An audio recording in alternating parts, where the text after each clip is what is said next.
Hey, this is Roger EUC, a Begode Master rider. Ride a Begode Master with aftermarket suspension because it feels like crap to ride otherwise. The default shock has no compression dampening. It only has rebound dampening, which probably pretty good for like, I don't know, getting good speed across fairly smooth trails, but not for the kind of riding I do.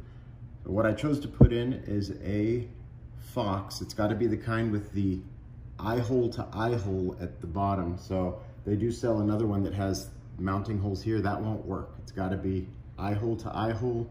I'd say 200 probably would work, but being that I wasn't big on probablys, I got a 210 with 55 millimeters of compression. So I've got probably about 10 millimeters already compressed.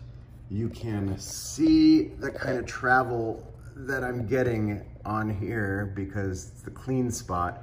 Maybe a little less than an inch of travel, maybe an inch. Works out pretty good. The reason I chose this over a coilover is I want the ramp up from when the air chamber gets compressed, and you go from, like, I'm putting 350 PSI in there now. With one of the other mods I did is inside here is something called a volume reducer, and I put a 0.95 volume reducer in there, which it makes the internal pressure of the shock ramp up a lot higher and a lot faster. It'll help keep you from bottoming out and still make it so you don't have to pump the thing up to 400 PSI like I was doing before I put the volume reducer in there. Another thing I did to my Master was the Merlin fish plate on here. This is one I actually cut myself, but he gave me the file and the directions on how to do it. So following his advice and then also finding out from him that he didn't like how I did some of the stuff. Anyway, sorry Merlin, but it works, I like it. But yeah, I'd used a plate that was slightly thicker, even though it's totally overkill, and I used an internal spacer there because you want this screw head here, the bottom side of it, to have contact with whatever's hitting the other side of this screw head.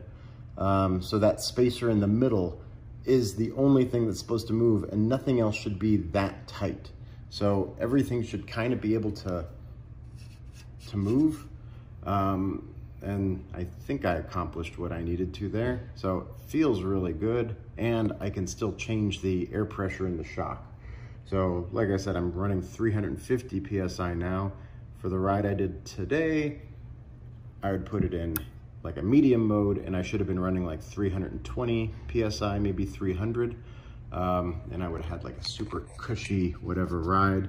The shock says 350 PSI max, but they are talking about what the shock can sustain when it's fully compressed. So 350 at rest is probably closer to, I don't know, 450 or 500 when it's fully compressed.